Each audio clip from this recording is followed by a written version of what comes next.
মাননীয় আজিৰ সভাৰ সন্মানীয় সভাপতি মহোদয়, মঞ্চত আসন অলংকৃত কৰা এইমাত্ৰ আজিৰ এই মূল অধিৱেশনৰ শুভ উদ্বোধক মোৰ অতি শ্ৰদ্ধাৰ খনিকৰ ছাৰ, মঞ্চত আসন অলংকৃত কৰা শিৱসাগৰ জিলাৰ সাহিত্য সভাৰ সন্মানীয় সভাপতি তথা অসমৰ বিশিষ্ট মহিলা নিৰুপমা মহন্ত বাইদেউ,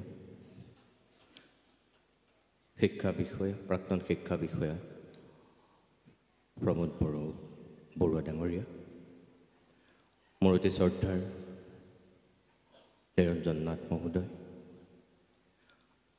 ডিব্ৰুগড় জিলাৰ খোৱাঙৰ সম আয়ুক্ত জিন্তু বৰাদেৱ, এই বিদ্যালয়ৰ প্ৰধান শিক্ষককে প্ৰমুখ্য কৰি সন্মানীয় শিক্ষাগুৰুসকল, উপস্থিত ৰাইজ, আপোনালোক সকলোকে মই নমস্কাৰ জনাইছোঁ আৰু পলমকৈ হ'লেও ইংৰাজী নৱবৰ্ষৰ শুভেচ্ছা জনাইছোঁ। ভোগালী বিহুৰ ওলগ জনাইছোঁ। আপোনালোকৰ এই অঞ্চলটোলৈ মই ৰাজহুৱা সভাত প্ৰথমবাৰৰ কাৰণে আহিছোঁ। আশে পাশে দুই এক স্থানলৈ আহিছোঁ, কিন্তু এই জেগাটোলৈ মই ইয়াৰ আগতে অহা নাছিলোঁ। আৰু উদযাপন সমিতিৰ সকলো বিষয়ববীয়া প্ৰথমতে মই ধন্যবাদ জনাইছোঁ এই কাৰণেই যে মই ভাবোঁ যে ইয়ালৈ মোক আমন্ত্ৰণ কৰি তেখেতসকল ধন্য হোৱা নাই। ইয়ালৈ আমন্ত্ৰণ কৰি আনি এখন ঐতিহাসিক বিদ্যালয়ৰ এটা মহৎ কাৰ্যসূচীৰ সাক্ষী হ'বলৈ সুযোগ দিয়াৰ কাৰণে মই নিতুমণি শইকীয়া নিজে ধন্য হৈছোঁ আৰু উদযাপন সমিতিৰ ওচৰত মই কৃতজ্ঞতা প্ৰকাশ কৰিছোঁ। সন্মানীয় সভাপতি মহোদয়ে হওক, উদ্বোধক মহোদয়ে হওক, আপোনালোকৰ আগত আকৰ্ষণ বৃদ্ধি কৰিবৰ কাৰণেই হওক, আমাৰ সন্দৰ্ভত কিবা কিবি কৈছিল। মই তেনেকুৱা ব্যক্তি নহয়। পৰিৱেশ পৰিস্থিতি চাই মনলৈ সভা সমিতিত যেনেকুৱা কেইটামান কথা ক'বলৈ বিবেকে অনুমতি দিয়ে, তেনেকুৱা দুটামান কথা মই আপোনালোকৰ আগত ক'ম আৰু কৈ ইয়াৰ পৰা মই বিদায় মাগিম। আৰু মোৰ সেই কথাকেইটাই যদি কাৰোবাক আপোনালোকক ভাল লগায়, তেতিয়াহ'লে মই ভাবিম জীয়ালে অহালৰ মোৰ ক'ৰবাত অকণমান সাৰ্থকতা তাতেই। আৰু যদি এখন কাণেৰে সোমোৱাই ইখন কাণেৰে আপোনালোকে উলিয়াইও দিয়ে, তেতিয়াও মোৰ ক'বলগীয়া বৰ বিশেষ একো নাথাকিব। প্ৰথমতে মই সেইসকল মহান ব্যক্তিক শ্ৰদ্ধাৰে সোঁৱৰণ কৰিছোঁ যিকেইজন মহান মনীষীৰ চিন্তাৰ ফচল হিচাপে আজিৰ পৰা 130 বছৰৰ পূৰ্বে এই অঞ্চলটোত আধুনিক পৃথিৱীখনৰ পোহৰ বিলাবৰ কাৰণে, আধুনিক পৃথিৱীৰ মানুহৰ লগত একেলগে খোজ মিলাবৰ কাৰণে, মানুহক মানুহ কৰিবৰ কাৰণে যি চিন্তাৰে এই বিদ্যালয়খনৰ জন্ম দিছিল, মই সেইসকল মহান মনীষীক এই মুহূৰ্তত শ্ৰদ্ধাৰে সোঁৱৰণ কৰিছোঁ। তেখেতসকলৰ আত্মাই সদ্গতি পাওক, কাৰণ আজিৰ পৰা 130 বছৰৰ পূৰ্বে এই বৃহত্তৰ অঞ্চলটোত চাগে এইখনেই প্ৰথম বিদ্যালয়। 1826 ইয়াণ্ডাবু সন্ধি হোৱাৰ পিছত আমাৰ ব্ৰিটিছৰ ৰাজত্বত আমাৰ যেতিয়া আধুনিক শিক্ষাৰ বাট মুকলি হৈছিল, মোটামুটি আমি যদি চাওঁ তেনেহ'লে দেখিম যে আমি তাৰ 10 বছৰৰ পিছত আমাৰ ইয়াত ব্ৰিটিছে শিক্ষাৰ যেটো পথ আধুনিক শিক্ষাৰ পথটো তৈয়াৰ কৰিছিল 1836 চনৰ পৰা মোটামুটি আমাৰ যেটো শিক্ষাৰ মান আধুনিক শিক্ষাৰ আমি তেতিয়াৰ পৰাই পাইছোঁ আৰু 1836 চনৰ পৰা প্ৰায় 59 বছৰৰ পিছত চাগে আপোনালোকৰ ইয়াত 1895 চনত এই বিদ্যালয়খনৰ জন্ম হৈছিল আৰু সেই তেতিয়াৰ পৰা এই বিগত 130 বছৰত এই বিদ্যালয়খনে কেনে ধৰণৰ মানুহ সৃষ্টি কৰিছে ইয়াত সভাৰ উদ্দেশ্য ব্যাখ্যা কৰোঁতেনে কাৰ্যকৰী সভাপতি মহোদয় কিছু তাৰ আভাস দিছে চিকিৎসক অভিযন্তা অধ্যাপক শিক্ষক বিভিন্ন ক্ষেত্ৰৰ বিভিন্ন ব্যক্তি যে এই বিদ্যালয়খনে জন্ম দিছে বিগত সময়ত তেখেতৰ কথাৰ আভাসত আমি গম পাইছোঁ আৰু মোৰ এই মুহূৰ্তত ক'বলৈ ভাল লগা কথাটো আৰু আপোনালোকে নিশ্চয় শুনিও চাগে ভাল পাব আৰু মই ক'ব লাগে কাৰণেও ক'ব বিচৰা নাই তেল মৰা নাই মই তুখামুদু কৰা নাই এই বিদ্যালয়খনৰ লগত যে আপোনালোকৰ এই অঞ্চলটোৰ মানুহৰ এই 130 বছৰীয়া যেটো ঐতিহ্য আছে যেটো পৰম্পৰা আছে ইয়াৰ লগত যে আপোনালোকৰ মানুহখিনিৰ দুই ধৰণৰ এটা সম্পৰ্ক সাংঘাতিক ধৰণেৰে সম্পৃক্ত হৈ আছে মোৰ অনুভৱ হৈছে আপোনালোকৰ এই উপস্থিতিটোৱে প্ৰমাণ কৰে যে এই বিদ্যালয়খনৰ লগত আপোনালোক কেনেকৈ আবেগিকভাৱে আৰু আত্মিকভাৱে আজিও আপোনালোক একাত্ম হৈ আছে তাৰ সাক্ষী আপোনালোক এটা সন্তানৰ লগত যেনেকৈ এগৰাকী মাতৃৰ বা পিতৃৰ এটা আবেগিক সম্পৰ্ক থাকে আৰু এটা আত্মিক সম্পৰ্ক থাকে ঠিক একেদৰে এই বিদ্যালয়খনৰ লগতো আপোনালোকৰ মই ভাবোঁ এই দুই ধৰণৰ সম্পৰ্কৰ ভেটিটো আজিও মজবুত হৈ আছে আবেগিক আৰু আত্মিকভাৱে এই যে পিঠাপনা বাইদেউসকলে দি আছে এটা পৰম্পৰা ঐতিহ্য ধৰি ৰাখি এতিয়াও যে আপোনালোকে ইয়াত অতিথিসকলক যেনেধৰণে আপ্যায়ন কৰিছে এইটোৰ পৰা গম পোৱা যায় যে এই বিদ্যালয়খনৰ প্ৰাক্তন ছাত্ৰ ছাত্ৰীসকল কি শিক্ষাৰে শিক্ষিত হৈছিল এতিয়া কথা হ'ল খনিকৰ ছাৰে যিখিনি কথা কৈ গৈছে আপোনালোকৰ আগত মই তেখেতৰ গোটেই কথাখিনিৰ লগত 100% নহয় 1000% একমত পোষণ কৰি মই দুটামান কথা তাত যোগ দিব বিচাৰিছোঁ আৰু সেই যোগ দিয়া কথাকেইটা যদি কাৰোবাৰ আপোনালোকৰ অলপ গাত লাগে মোক কিন্তু মাফ কৰিব মোৰ কথা হ'ল এই যে প্ৰাথমিক বিদ্যালয়খন 130 বছৰ হৈছে মই আশা কৰিম আজিৰ পৰা আৰু মাত্ৰ 20টা বছৰৰ পিছত এই বিদ্যালয়খনে 150 বছৰীয়া এটা বৰ্ণিল আৰু বৰ্ণাঢ্য পৰিক্ৰমা উদযাপন কৰিব লাগিব কিন্তু আপোনালোকে হাতচাপৰি মাৰিছে মোৰ ভাল লাগিছে কিন্তু তাতেই এই কিন্তু শব্দটো মোৰ মনলৈ আহিছে আজি 42,000 প্ৰাথমিক বিদ্যালয় থকা আমাৰ ৰাজ্যখনত মাত্ৰ 5 বছৰত সেই বিদ্যালয় হ্ৰাস হৈ আহি 37,000ৰ পৰা এতিয়া আহি প্ৰায় 35-34,000ত ৰৈছেহি আৰু চাগে এতিয়া যেটো সমীক্ষা ওলাব আৰু চাগে হ্ৰাস পাব বহুত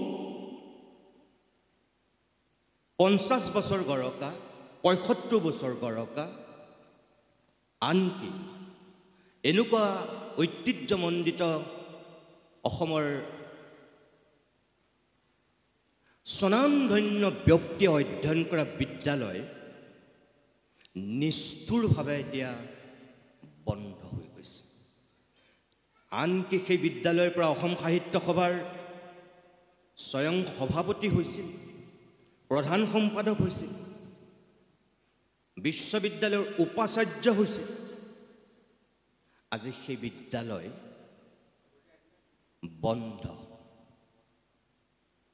সেই একেই পথৰ পথিক যাতে এই বিদ্যালয়খন নহয়, আজিৰ পৰা 20 বছৰৰ পিছত যেতিয়া এই বিদ্যালয়খনে 150 বছৰীয়া জয়ন্তী উদযাপন কৰিব, মোৰ দৃঢ় বিশ্বাস, যেতিয়া 25 বছৰ ৰূপালী জয়ন্তী পাতিছিল, যেতিয়া 50 বছৰ সোণালী জয়ন্তী পাতিছিল, যেতিয়া 60 বছৰত মহাৰজত জয়ন্তী পাতিছিল, 75 বছৰত যেতিয়া হীৰক জয়ন্তী পাতিছিল, 100 বছৰ হওঁতে যেতিয়া শতবাৰ্ষিকী পাতিছিল, এই আটাইকেইটা অনুষ্ঠানতকৈ 150 বছৰীয়া অনুষ্ঠানটো অধিক বিশাল বৰ্ণিল আৰু বৰ্ণাঢ্য কাৰ্যসূচীৰে এই বিদ্যালয়খনে আয়োজন কৰিব পাৰিব লাগিবই।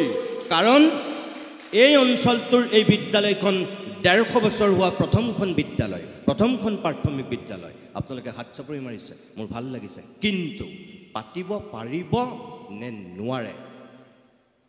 আজিৰ পৰা 20 বছৰৰ পিছত সেই পৰিৱেশটো এই বিদ্যালয়খনত থাকিব নে নাথাকে? মই নাজানো,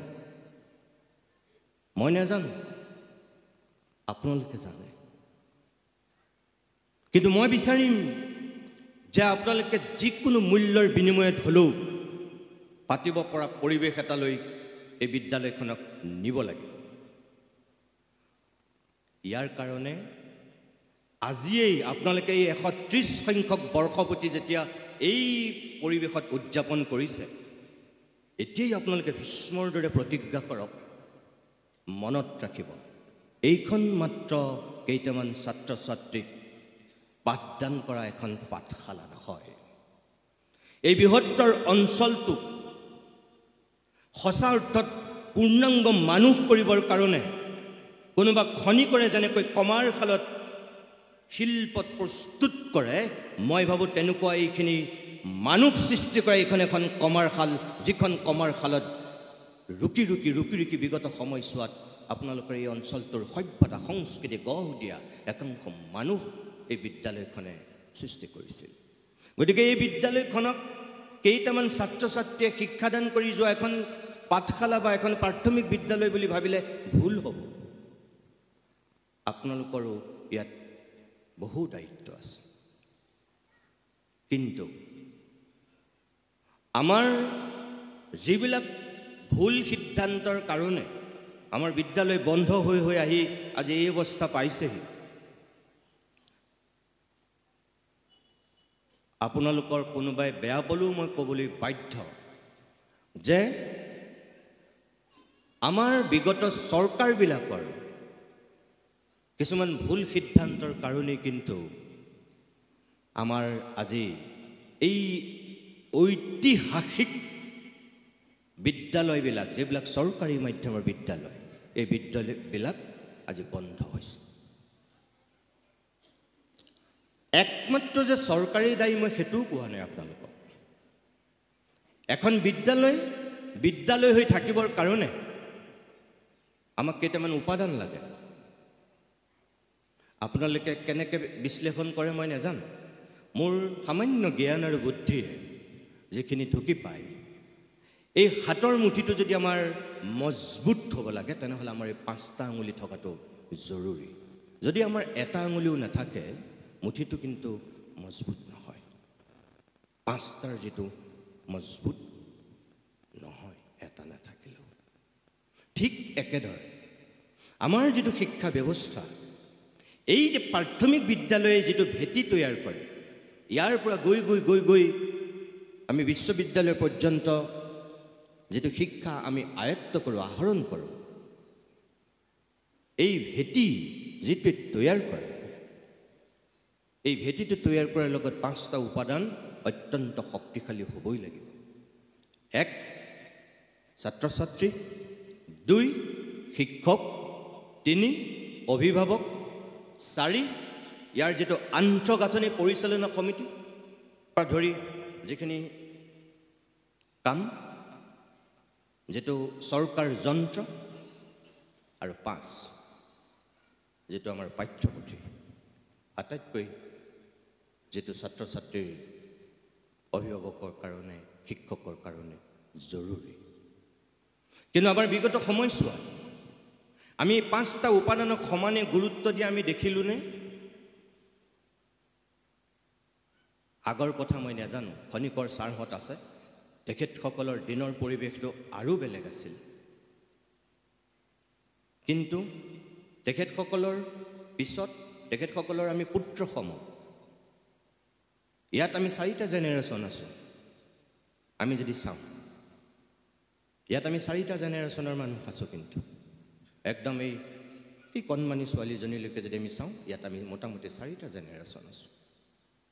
এই 4টা জেনেৰেশ্যনৰ মানুহৰ আপোনালোকৰ সকলোৰে চকুত কি আছে? এতিয়া উন্নতি আছে, প্ৰগতি আছে, সম্ভাৱনা আছে, প্ৰাচুৰ্য আছে। এই চকুবিলাকত, মুখবিলাকত কি আছে? আশা আছে। কিন্তু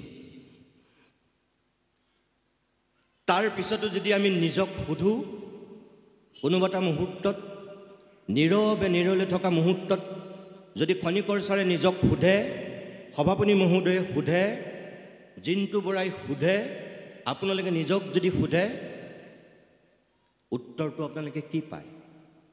আশা পায় নে নিৰাশা, হতাশা? কি দেখে? আমি গৈ আছোঁ, আমি সকলো গৈ আছোঁ, কিন্তু আমি কলৈ গৈ আছোঁ? আমাৰ লক্ষ্যস্থান কি? আমি কি বিচাৰিছোঁ জীৱনত? আমি কোনখন পৃথিৱী দি যাবৰ কাৰণে সাজু হৈছোঁ? আমাৰ উত্তৰ প্ৰজন্মক আমি কোনখন সমাজ দিম? এই যে খনিকৰ ছাৰে কিছু সময়ৰ পূৰ্বে কৈ গ'ল, আজি শিক্ষকক ছাত্ৰই হত্যা কৰিছে, স্বামীয়ে পত্নীক মাৰিছে, পত্নীয়ে স্বামীক কাটি টুকুৰা কৰিছে। এইখন অসমত কোনোবাই ভাবিছিল নেকি যে কোনোবা পত্নীয়ে গিৰিয়েকক 27 টুকুৰা কৰি পেলাই ফ্ৰিজত ভৰাই থ'ব? কোনোবাই ভাবিছিল নেকি শাহুৱেক আৰু গিৰিয়েকক কাটি কাটি গৈ পাহাৰৰ তললৈ টুকুৰা টুকুৰ কৰি পেলাই দিব? কোনোবাই ভাবিছিল নেকি পতা গুটিৰে নিজৰ স্বামীৰ মাথাটো থেতেলিয়াই মাৰি চেচ কৰি দিব? কোনোবাই ভাবিছিল নেকি যে মৰমৰ পত্নীগৰাকীক কাটি 7 টুকুৰা কৰিব? এয়া কি? এয়া কিহৰ ইংগিত? আমি যদি প্ৰগতি, আমি যদি উন্নতি, আমি যদি সম্ভাৱনা, আমি যদি প্ৰাচুৰ্য, আমি যদি আশাৰ মাজত বন্দী, আমি যদি উন্নতি দেখিছোঁ, ভৱিষ্যতৰ যদি আমি সপোন ৰচনা কৰি আমাৰ নতুন প্ৰজন্মক উদ্ভাসিত কৰি লৈ গৈছোঁ, কলৈ লৈ গৈছোঁ? কোনখন সমাজ? কি দিব বিচাৰিছোঁ আমি সুধি চাইছোঁনে? এইটো ডাঙৰ প্ৰশ্ন।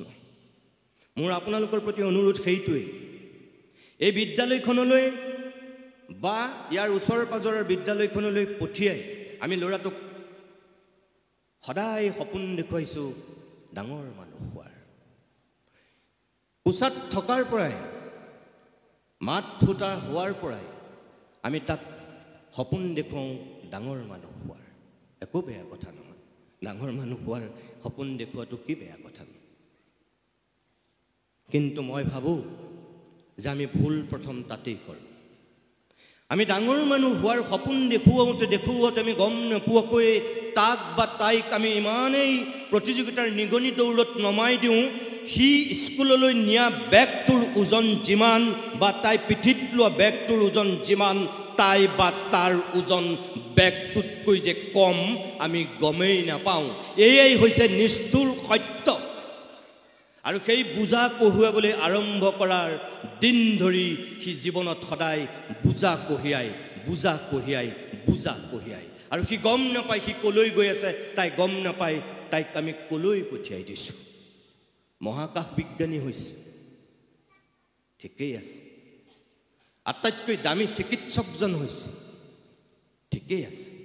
এই অঞ্চলৰ আটাইতকৈ নাম জ্বলা অভিযন্তাজন হৈছে, ঠিকেই আছে, সেইখিনিলৈকে আমি বাহ দিবলগীয়া কথা। কিন্তু তাৰ পিছৰ অধ্যায়টো, যদি আপোনাৰ মৃত্যুৰ সময়ত যদি আপুনি সপোন দেখি ডাঙৰ কৰি সেই পৰ্যায়লৈ লৈ যোৱা সন্তানটোৱে যদি আপোনাৰ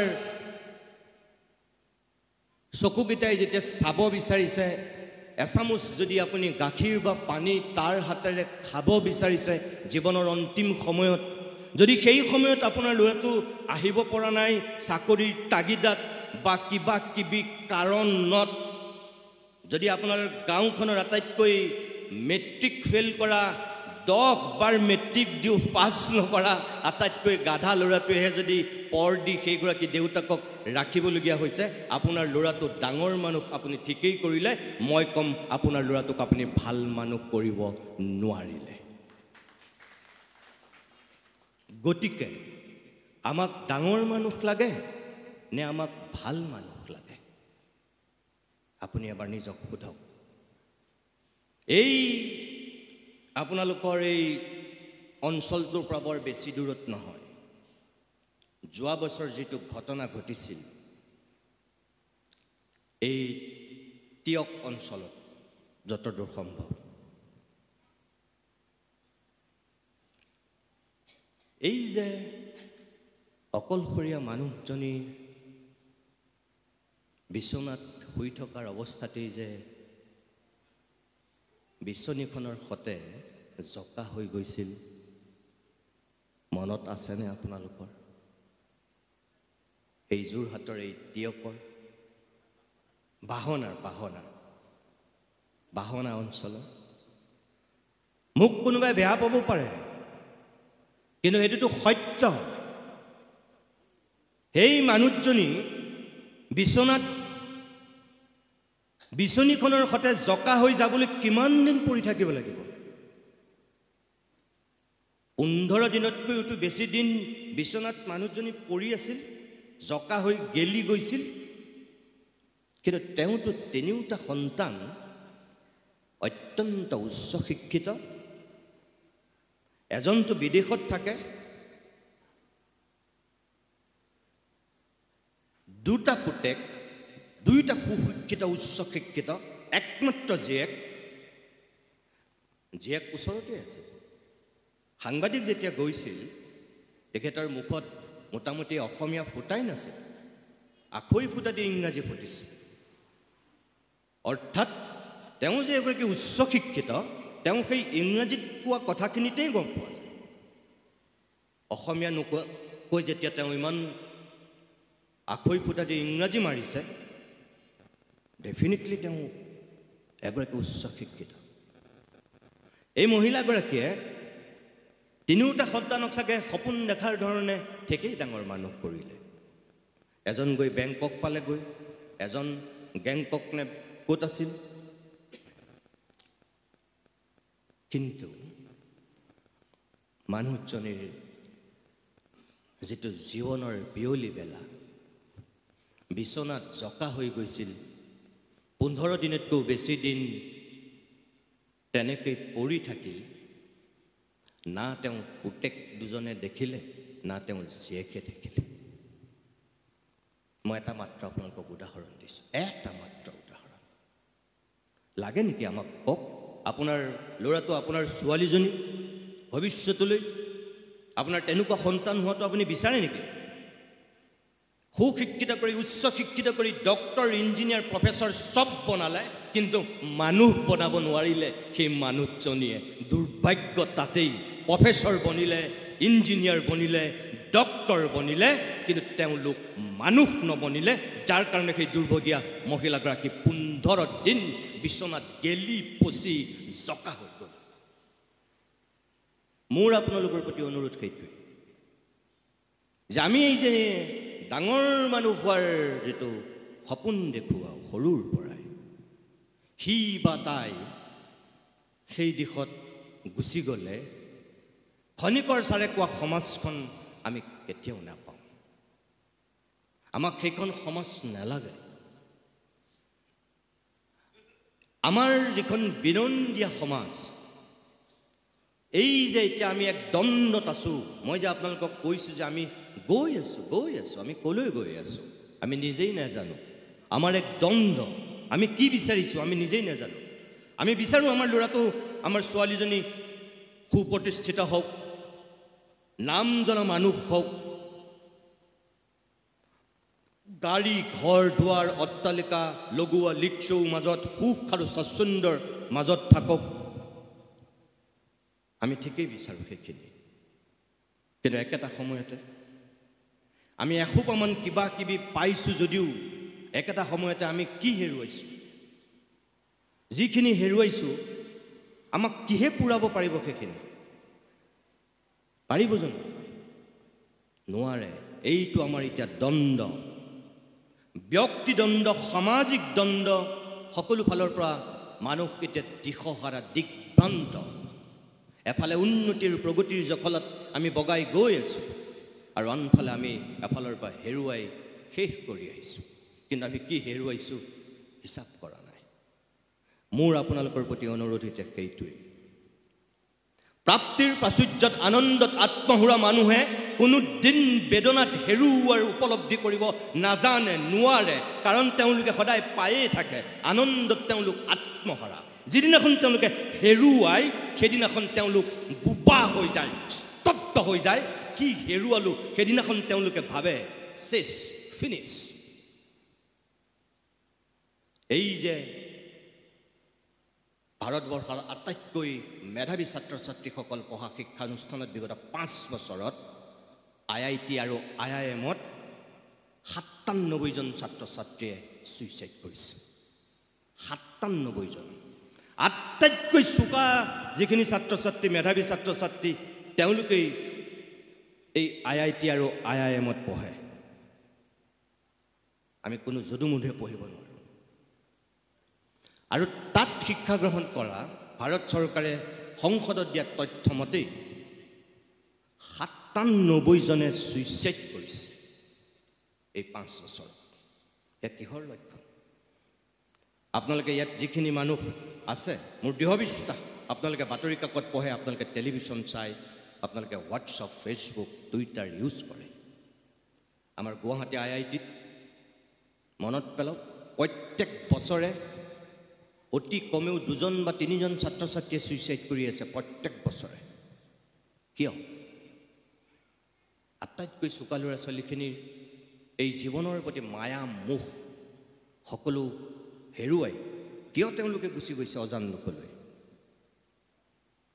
এইটো ডাঙৰ প্ৰশ্ন। আপোনালোক যিসকল অভিভাৱক আছে, আপোনালোকৰ প্ৰতি মোৰ অনুৰোধ সেইটোৱেই, এই ডাঙৰ মানুহ হোৱাৰ সপোন দেখুৱাই এদিন সি যন্ত্ৰ হৈ গৈছে, তাই যন্ত্ৰ হৈ গৈছে, তাই হৃদয় শূন্য হৈ গৈছে, যিটোৰ কাৰণে এদিন পৃথিৱীৰ প্ৰতি তাই বিতুষ্ট, সমাজখনৰ প্ৰতি, মানুহৰ প্ৰতি তাৰ কোনো দায়িত্ব আৰু কৰ্তব্য নাই। সি অকল নিজৰ কথা ভাবিছে আৰু ভাবি সি নিজক ফিনিছ কৰি দিছে। আমাৰ ভুল তাত। আমি নিজে দেখা সপোনটো যদি আমি পূৰণ কৰিব নোৱাৰিলোঁ, আমি নিজৰ সন্তানৰ হতুৱাই পূৰণ কৰিব বিচাৰোঁ। মই ডক্টৰ হোৱাৰ সপোন দেখিছিলোঁ, নোৱাৰিলোঁ। মই যেনে তেনে হ'লেও মোৰ ল'ৰাটোক ডক্টৰ বনামেই, মই এনেকুৱা এটা সপোন দেখোঁ। মই ইঞ্জিনিয়াৰ হ'ব বিচাৰিছিলোঁ, মই নোৱাৰিলোঁ। মোৰ ছোৱালীজনীক মই যেনে তেনে হ'লেও মই ইঞ্জিনিয়াৰ কৰি হেৰিম। আমাৰ বহুত অভিভাৱকৰ মানসিকতা তেনেকুৱা, ভুল।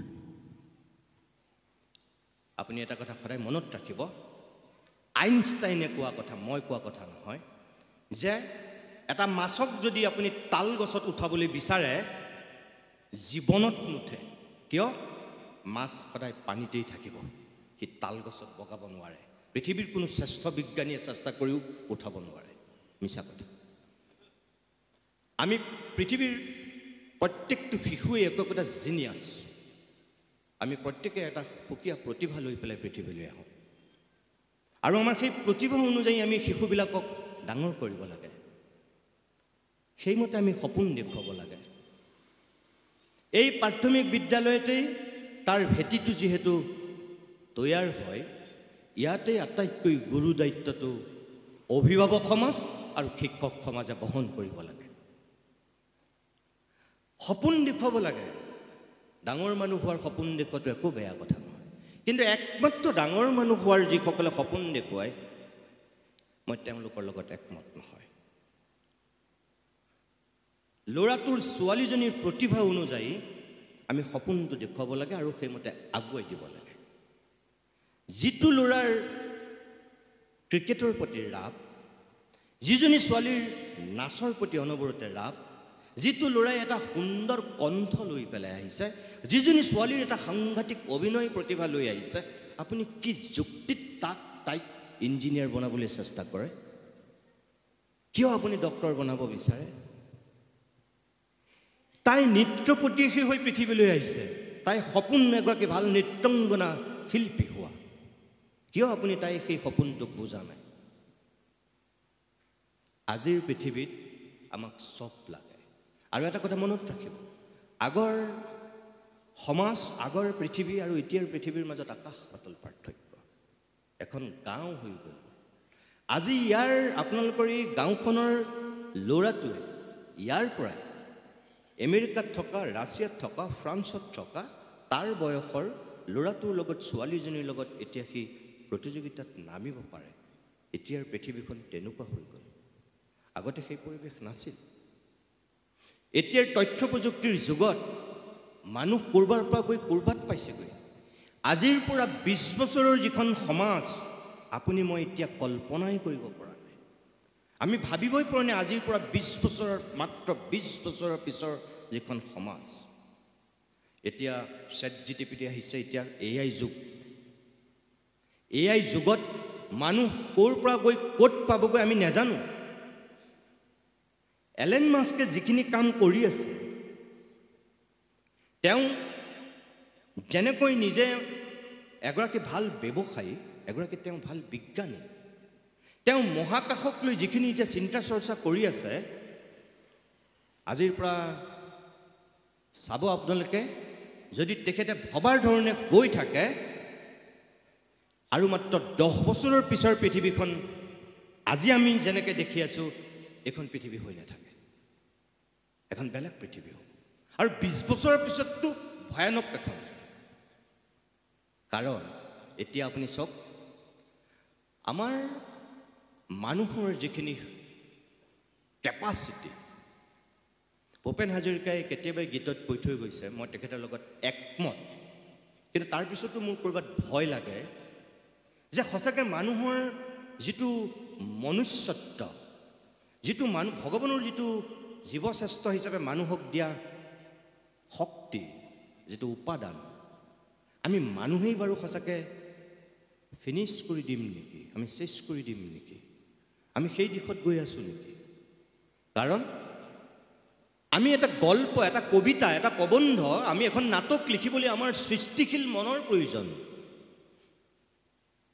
আমি উদ্ভাৱন কৰোঁ মানুহে আৱিষ্কাৰ কৰে কেনেকৈ কৰে এই যে মানুহে উৰাজাহাজ আৱিষ্কাৰ কৰিছিল চৰাইটোৰ নিচিনাকৈ এই যে হেলিকপ্টাৰখন জিয়াটোৰ দৰে জিকে উৰি যে থাকে কিয় হেলিকপ্টাৰখনটো বেলেগো হ'ব পাৰিলেহেঁতেন কিয় জিয়াটোৰ দৰে হ'ল উৰাজাহাজখন চৰাইটোৰ দৰে কিয় হ'ল এইটো হৈছে আমাৰ কল্পনা শক্তি মানুহে এদিন কল্পনা কৰিছিল চৰাইটোৰ দৰে যদি আমি উৰিব পাৰিলোহেঁতেন অৰ্থাৎ আমি নিজে উৰিব নোৱাৰিলো কিন্তু মানুহক এনেকুৱা এটা বস্তু আৱিষ্কাৰ কৰাই দিলে যিটোৰ যোগেদি তাৰ ভিতৰত সোমাই মানুহে চৰাইটোৰ দৰে উৰি গুচি গ'ল এই জিয়াটোৰ দৰে হেলিকপ্টাৰখন সৃষ্টি কৰা হ'ল এইটো কল্পনা শক্তি এইটো সৃষ্টিশীল প্ৰতিভা আমাৰ কিন্তু এই সৃষ্টিশীল প্ৰতিভাটো আমাৰ আৰু কিমান দিন আমাৰ মাজত থাকিব বাৰু কাৰণ এতিয়া AI যুগ এতিয়া আৰ্টিফিচিয়েল ইন্টেলিজেন্সে আপোনাক এটা কবিতা লিখি দিব পাৰে আপোনাক এটা গল্প লিখি দিব পাৰে আপুনি বিষয়টো কৈ দিলেই হ'ল এইটো কেনেকুৱা কথা হৈ গৈছে আৰু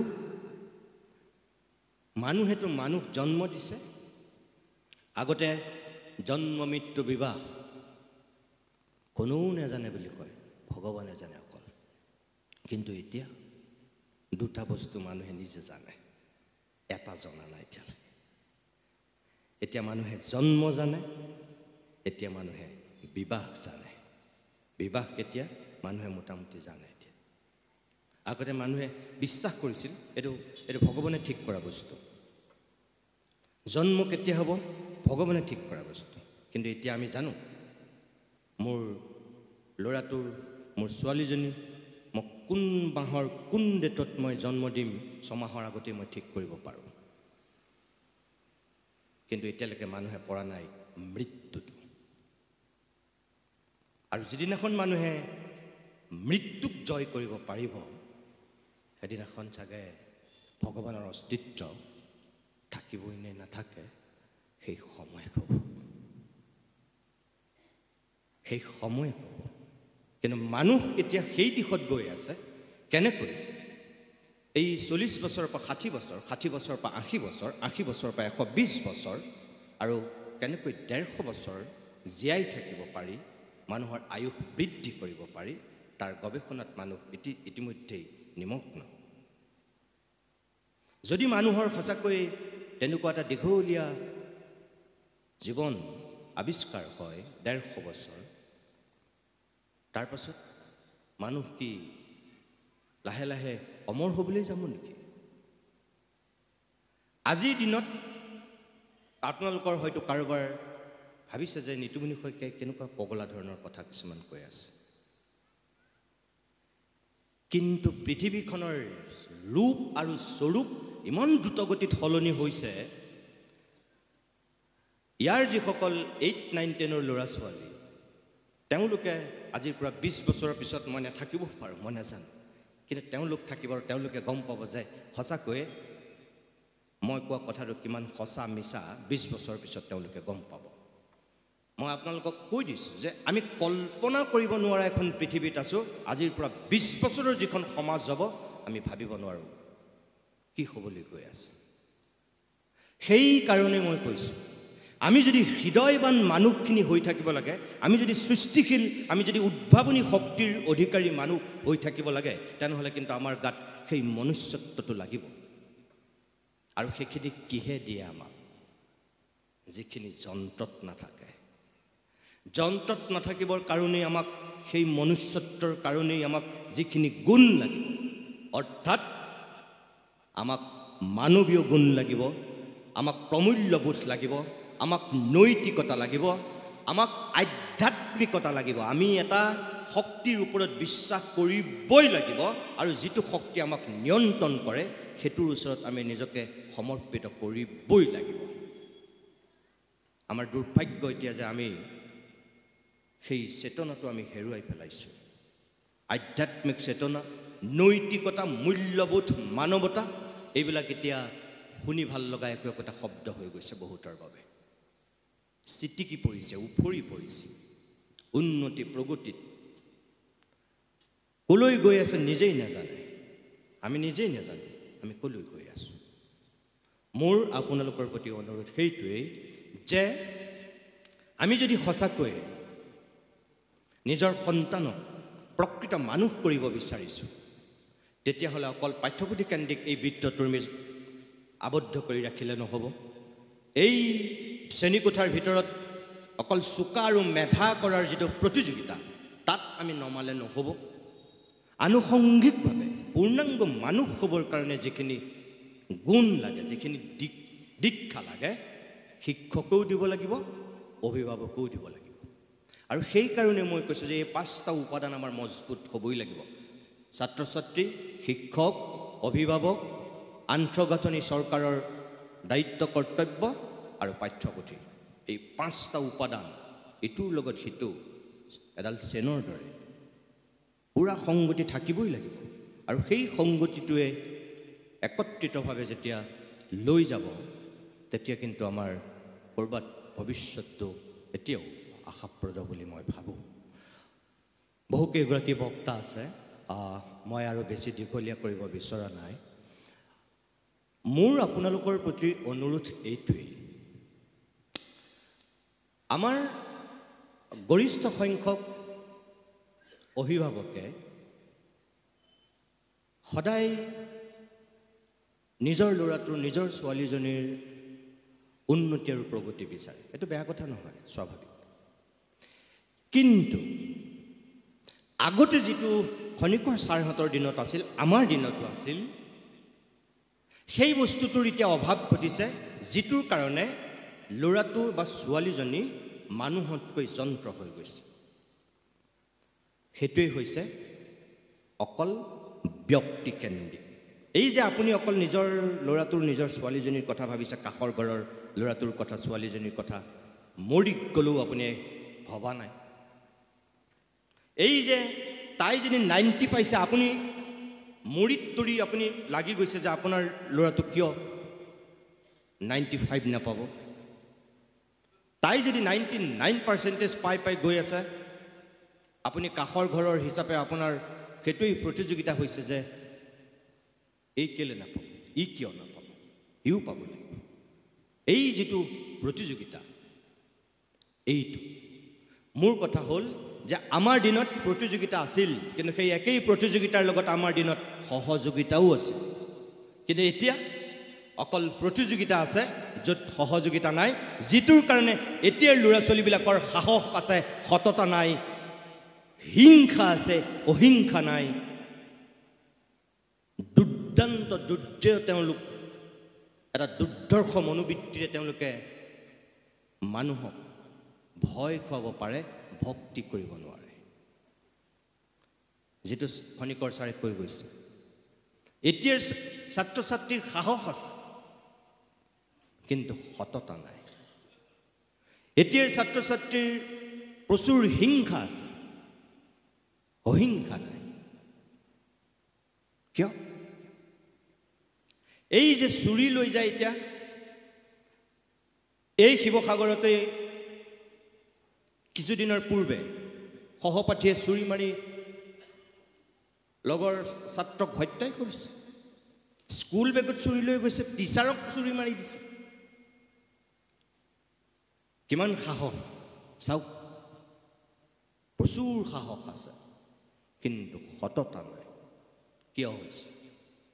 এই যে যিখিনি বস্তুৰ আমাক দৰকাৰ সেইখিনি আমি হেৰুৱাইছোঁ। মই যে কৈছোঁ আপোনালোকক, আমি কি হেৰুৱাইছোঁ আমি গম নাপাওঁ, হেৰুৱাই আহিছোঁ। সেইখিনি আমি ঘূৰাই পাবই লাগিব। যেতিয়ালৈকে আমি সেইখিনি ঘূৰাই নাপাম, আমি সেইখন সমাজ আমি সদায় সপোন দেখি থাকিম। যিটো কথা আপোনালোকৰ ঘৰত যিবিলাক ককা আইতা আছে, আপুনি সুধি চাওকগৈ গৈ আজি মোৰ কথাটো সঁচা নে মিছা। একদম নীৰৱে নিৰলে আপুনি ককাক বহুৱাওক, আপুনি আইতাগৰাকীক বহুৱাওক আৰু সোধক, ককা তোমালোকৰ শৈশৱটো ভাল লাগেনে এতিয়াৰ আমাৰ সমাজখন ভাল লাগে, কোৱাচোন? বা আপুনি কওকচোন আইতা, আপোনাৰ কোনখন ভাল লাগে? 1 মিনিটৰ কাৰণে হয়তো আপোনাৰ মুখলৈ চাব, চাই পেলাই ক'ব, এই আমাৰ দিনবিলাকেই ভাল আছিল দে, এনেকৈ কয়। হয়নে নহয়? আপুনি আজি গৈ সোধক। মই সুধিছোঁ এই প্ৰশ্ন, মোৰ ককাক সুধিছিলোঁ, মোৰ আইতাক সুধিছোঁ। মই ককাক কৈছোঁ, আপোনালোকৰ দিনত কি আছিলে? একোতো নাছিল, বিজুলী বাতি নাছিল, ইমান সহজলভ্য যাতায়াত ব্যৱস্থা নাছিল,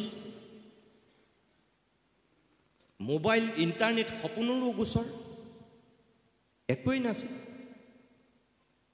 গুৱাহাটীলৈ যাবৰ কাৰণে এসপ্তাহ 1 মাহৰ পৰা প্ৰস্তুতি চলাব লাগে।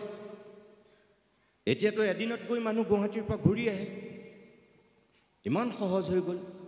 এতিয়া আমেৰিকা লণ্ডনলৈ মানুহ যাবলৈ কোনো চিন্তাই নকৰে। আপোনালোকৰ দিনততো সেইবিলাক সপোনৰো গোচৰ আছিল। তাৰপিছতো আমাৰ দিনবিলাকেই ভাল আছিল, এনেকৈ কয়। তাৰমানে আমি ককা আৰু আইতাই এই যিবিলাক প্ৰগতি দেখিছে, এই উন্নতি দেখিছে, এইবিলাকত এতিয়াও আশ্বস্ত হ'বই পৰা নাই। যিটোৰ কাৰণে তেওঁলোকৰ দিনবিলাক ভাল বুলি কৈছে, এইটো এটা বিতৰ্কিত কথা। মই কোৱা নাই যে ককা আৰু আইতাই ক'লে বুলি তেওঁলোক সত্য, আমিবিলাক ভুল, আপোনালোকে সেইটো নাভাবিব, মই কোৱা নাই। মই কোনটো কথা কৈছোঁ যে তেখেতে কিয় ভাবি পোৱা নাই যে এতিয়াৰ দিনবিলাক ভাল? আইতাই কিয় বিশ্বাস কৰা নাই যে তেওঁ শৈশৱতকৈ আমাৰ এতিয়াৰ শৈশৱটো ভাল? কিয় বিশ্বাস কৰা নাই? এইটো ডাঙৰ কথা। মানুহৰ আস্থা আৰু বিশ্বাস জোৰ কৰি সৃষ্টি কৰা বস্তু নহয়।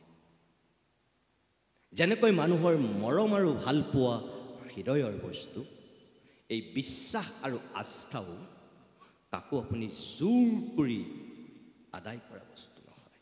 এইটো স্বতঃস্ফূৰ্ত, স্বয়ংক্ৰিয়। এইটো মন আৰু মগজুৱে মানিব লাগিব। কিন্তু ককা আৰু আইতাই মনা নাই। কিয় মনা নাই? আগৰ দিনত চুৰ, ডকাইত, লম্পট, দগাবাজ এটা বৃহত্তৰ অঞ্চলত জিলিকি আছিল। আমুক ডকাইতটো বুলি ক'লে বৃহত্তৰ অঞ্চলৰ মানুহে চিনি পায়। আমুক চুৰটো বুলি ক'লে গোটেই বৃহত্তৰ অঞ্চলৰ মানুহে চিনি পায়। আমুক চুৰ, আমুক বেয়া মানুহ। তাৰমানে কি?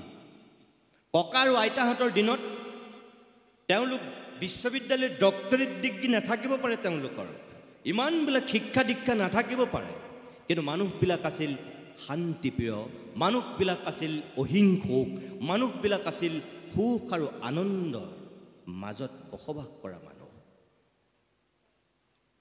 তেওঁলোকৰ দিনত এই বেয়া মানুহকেইটা জিলিকি আছিল তকৈ। তাৰমানে বাকী মানুহবিলাক ভাল আছিল। আৰু এতিয়া আমি কি বুলি কওঁ? এই বহু দিনৰ মূৰত ভাল মানুহ এটা লগ পালোঁ, জানা, মনটো ভাল লাগি গ'ল কথা পাতি আজি।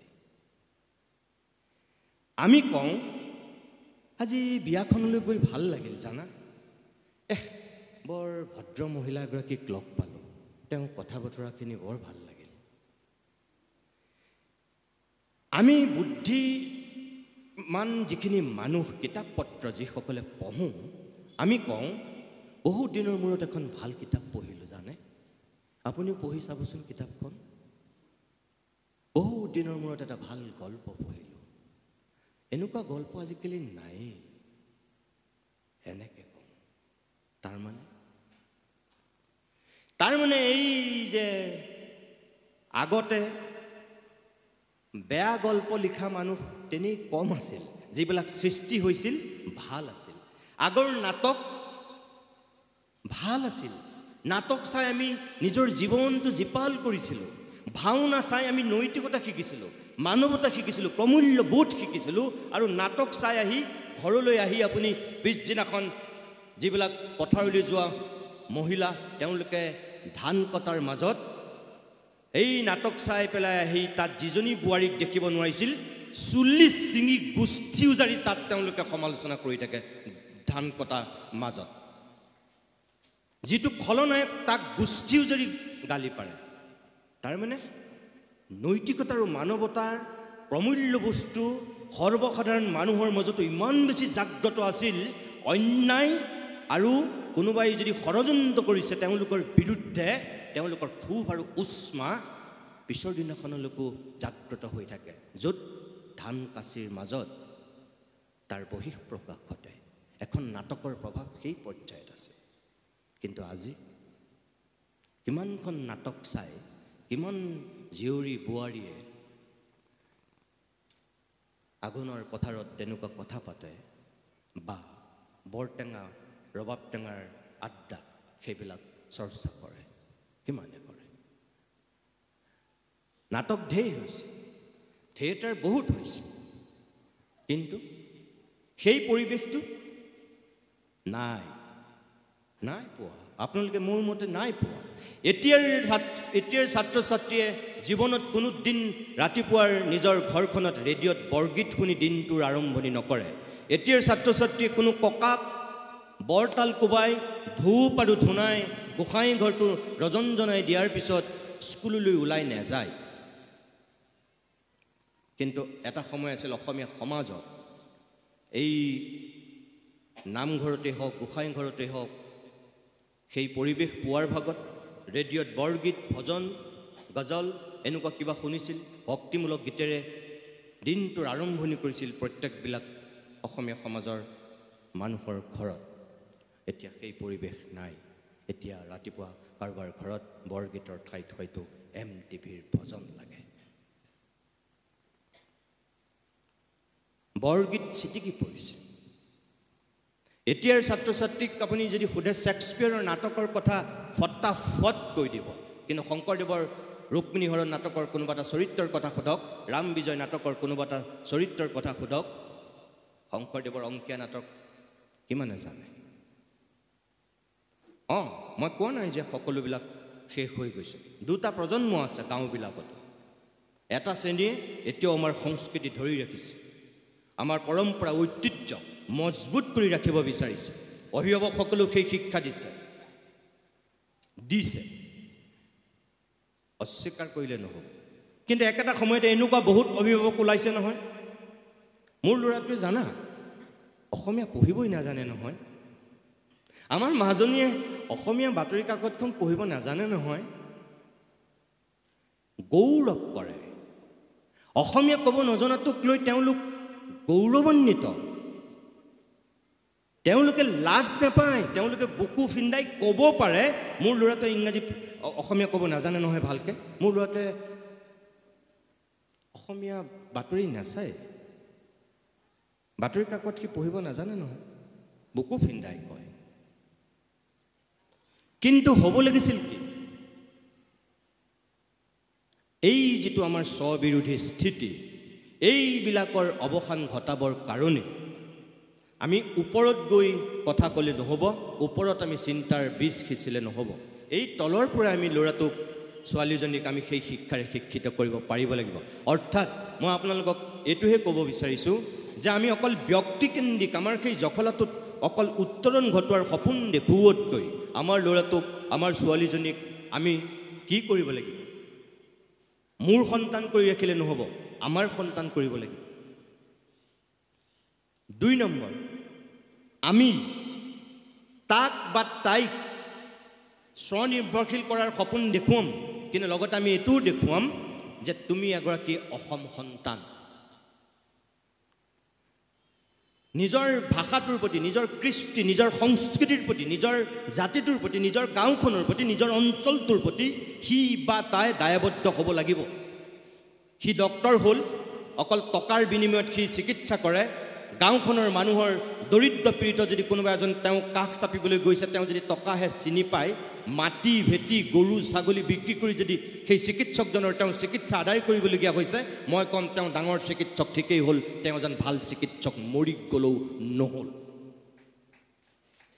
আমাক লাগে ভাল চিকিৎসক যি এই দৰিদ্ৰ পীড়িত মানুহজনৰ দুখ বেদনা বুজি পাব গাঁওখনৰ অভাৱগ্ৰস্ত মানুহৰ কথা বুজি পাব আৰু সেই শিক্ষাটো অকল পাঠ্যপুথিত আপুনি নাপায় আমি নিজে অভিভাৱকে দিব লাগিব আমাৰ শিক্ষাগুৰুসকলে কিতাপৰ বাহিৰত থাকিও এইখিনি দিব লাগিব এই কথাখিনি আপোনালোকে জনা কথা মই কোনো নজনা কথা কোৱা নাই কিন্তু মই কিয় কৈছোঁ জানে যে আমি এই বিদ্যালয়খনক যদি বিদ্যালয় কৰি ৰাখিব লাগে এই যে মই ক'লোঁ যে আপোনালোকে 150 বছৰে ইয়াতকৈ ডাঙৰকৈ পাতিব লাগিব কেতিয়া পাতিব পাৰিব এতিয়াৰ যিসকল ছাত্ৰ ছাত্ৰীয়ে পঢ়ি আছে তেওঁলোকৰ গাত সেই জাতীয়তাবাদটো থাকিব লাগিব সেই সেন্টিমেন্ট সেই আবেগটো থাকিব লাগিব যে এইখন আমাৰ বিদ্যালয় এইখনত মই পঢ়িছিলোঁ আৰু এইখনৰ প্ৰতি মোৰ দায়িত্ব আৰু কৰ্তব্যবোধ আছে যেনেকৈ এতিয়া আপোনালোকবিলাকৰ আছে প্ৰাক্তন ছাত্ৰ ছাত্ৰী হিচাপে আপোনালোকে যেনেকৈ নিজৰ দায়িত্ব আৰু কৰ্তব্য পালন কৰিবৰ কাৰণে বিদ্যালয়খনৰ কিবা এটা মংগল কামনা কৰি এই 130 বছৰীয়া বৰ্ষপূৰ্তি এনেকৈ পাতিছে ইয়াত বিশ্লেষণ কৰিছে হয়তো বিদ্যালয়খনক আমি কেনেকৈ জীয়াই ৰাখিব পাৰিম অকল প্ৰধান শিক্ষক বা শিক্ষয়িত্ৰী কেইগৰাকীৰ দায়িত্ব নহয় তেওঁলোকে গুৰু দায়িত্ব ল'ব লাগিব তেওঁলোকে ৰিজাল্ট ভাল কৰিবই লাগিব ছাত্ৰ ছাত্ৰীসকলক সঁচা অৰ্থত মানুহ গঢ়িবই লাগিব অঞ্চলটোৰ মানুহে মন কৰিব যে এই বিদ্যালয়খনত কি শিক্ষা দিয়া হৈছে এই যে খনিকৰ ছাৰে কৈ গ'ল অকল এই যে পচা চাউল খুৱাই পেলাই আমাৰ মগজবিলাক ধ্বংস কৰা হৈছে একদম সঁচা কথা 2 ধৰণৰ বিদ্যালয় আছে একাংশ বিদ্যালয়ত খাদ্য খোৱা বিদ্যালয় আৰু আন একাংশ খাদ্য নোখোৱা বিদ্যালয়। আৰু খাদ্য খোৱা বিদ্যালয়বিলাক কোনবিলাক? এইবিলাক চৰকাৰী বিদ্যালয়বিলাক। আৰু এইবিলাকত এতিয়া কোনে পঢ়িছে? আপোনালোকৰ ইয়াতে বহুত তেনেকুৱা মানুহ আছে, যি গাঁওখনৰ সম্ভ্ৰান্ত মানুহ আপুনি চৰকাৰী বিদ্যালয়ত নপঢ়ুৱায়। আপোনাৰ সেই আস্থা আৰু বিশ্বাসটো নাই এতিয়া, কেতিয়াবাই হেৰাইছে। আপুনি ওচৰতে থকা প্ৰাইভেট বিদ্যালয়ত পঢ়ুৱাইছে, হয় ইংৰাজী মাধ্যমৰ বিদ্যালয়ত পঢ়ুৱাইছে, নহয় আপুনি অসমীয়া মাধ্যমৰ বিদ্যালয়ত যদি পঢ়ুৱাইছে সেইখন অসম জাতীয় বিদ্যালয়ৰ আৰ্হিত নিৰ্মাণ কৰা বিদ্যালয়, নতুবা শংকৰদেৱ শিশু নিকেতনৰ আৰ্হিত স্থাপন কৰা এখন প্ৰাইভেট বিদ্যালয়, আপুনি তাত পঢ়ুৱাইছে। কিয় নপঢ়ুৱায়? এই যে আস্থা আৰু বিশ্বাসটো হেৰাই গ'ল। কেনেকৈ হেৰাই গ'ল? এই শিক্ষকসকলো তাৰ কাৰণে দায়ী, বহুত শিক্ষক দায়ী। আৰু অকল শিক্ষকক দায়ী কৰিলেই নহ'ব, মই আৰম্ভণিতে কৈছিলোঁ তাৰ কাৰণে চৰকাৰ দায়ী।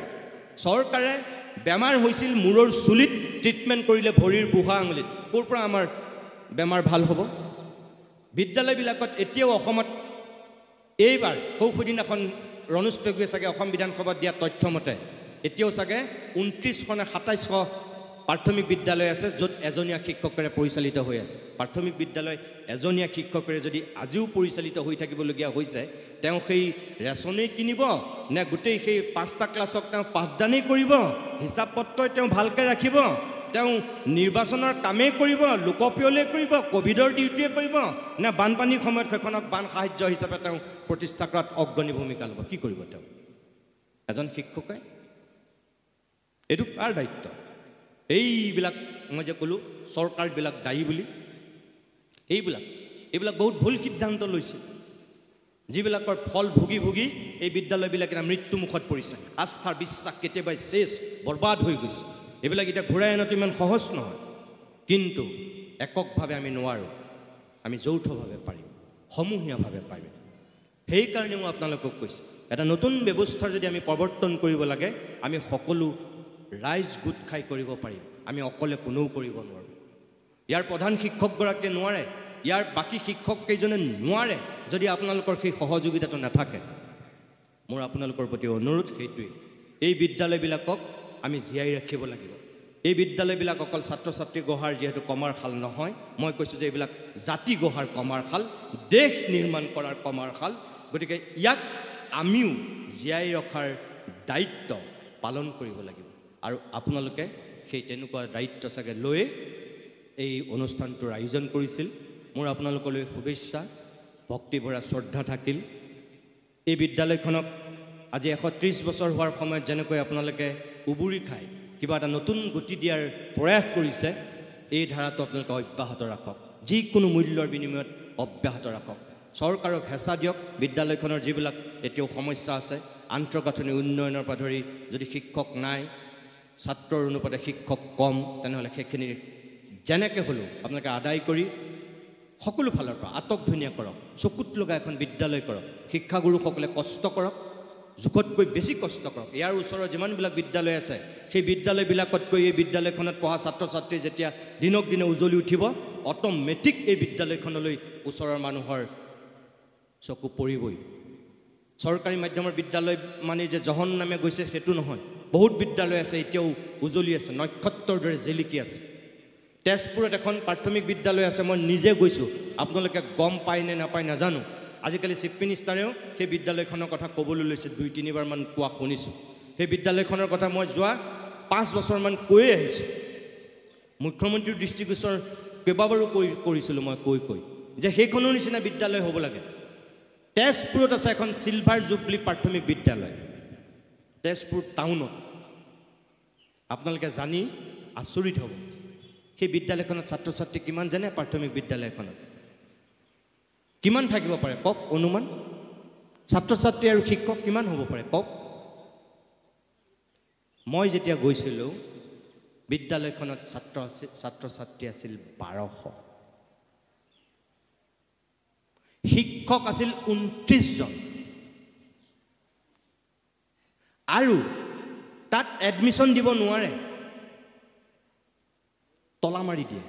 এডমিশ্যন যিকেইদিন খোলে, যেতিয়া ফুল হয় এণ্ট্ৰেঞ্চ পাতে, তাৰপিছত আৰু 1000 ভৰিয়ে হাতে ধৰিলেও তাত নোৱাৰে দিব।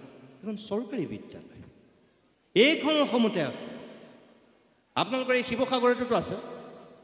লাইন পাতে প্ৰাথমিক বিদ্যালয়খনত নাম ভৰ্তি কৰিবৰ কাৰণে ৰাতিপুৱা 4টা বজাৰ পৰা মানুহে লাইন পাতে এনেকুৱা বিদ্যালয়টো আছে একেই অসমীয়া মানুহে যদি পৰিচালনা কৰা বিদ্যালয় একেই প্ৰধান শিক্ষক থকা একেই সহ শিক্ষয়িত্ৰী থকা বিদ্যালয় যদি সেই আস্থা আৰু বিশ্বাস এতিয়াও কাৰোবাৰ আছে তেনেহ'লে আমি বাকীবিলাক অঞ্চলতো আমাৰ প্ৰাথমিক বিদ্যালয়বিলাক আমি তেনেকুৱা পৰ্যায়লৈ কিয় নিব নোৱাৰোঁ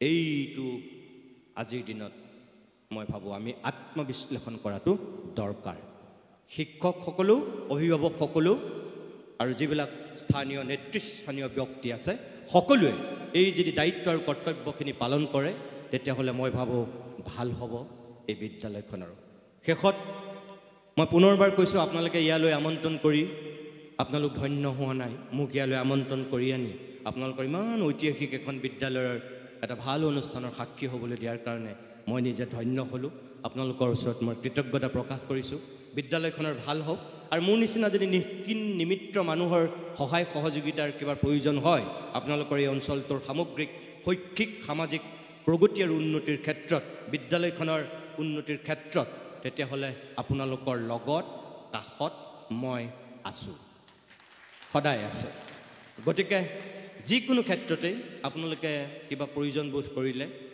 মোক আপোনালোকে পাব মই তাতকৈ আৰু বেলেগ কিবা দিব পৰাৰ মোৰ শক্তি সামৰ্থ্যও নাই না মই বিত্তমন্ত্ৰী না মই শিক্ষামন্ত্ৰী না মুখ্যমন্ত্ৰী মই কিবা কিবি আপোনালোকক দিব নোৱাৰোঁ গতিকে মই যদি দিব পাৰোঁ যে বিপদে আপদে সম্পদে মই আপোনালোকৰ লগত আৰু কাষত থকাৰ এটা প্ৰতিশ্ৰুতি দিছোঁ আৰু সঁচাকৈ থাকিম ভাল লাগিল আৰু আপোনালোকৰ এই অঞ্চলটোৰ বিকাশ হওক প্ৰগতি হওক উন্নতি হওক সঁচা অৰ্থত পূৰ্ণাংগ মানুহ হওক উঠি অহা প্ৰজন্মৰ ল'ৰা ছোৱালীবিলাকক আপোনালোকে মানুহ কৰক মানুহ ডাক্তৰ ইঞ্জিনিয়াৰ প্ৰফেচৰ যি কৰে কৰক প্ৰথমতে কিন্তু আপোনালোকে তেওঁলোকক মানুহ কৰাৰহে সপোন দেখক সকলোকে মানুহ কৰক আৰু মানুহ কৰিলে সিহঁতে এনেও এজন ডক্তৰ ইঞ্জিনিয়াৰ প্ৰফেচৰ মহাকাশ বিজ্ঞানী কিবা কিবি ঢেৰ হ'ব আমাৰ দুৰ্ভাগ্য আমি প্ৰথমতে সেইবোৰ বনাইছোঁ মানুহ কৰাতকৈ মই বিচাৰোঁ আমি প্ৰথমে মানুহ কৰোঁ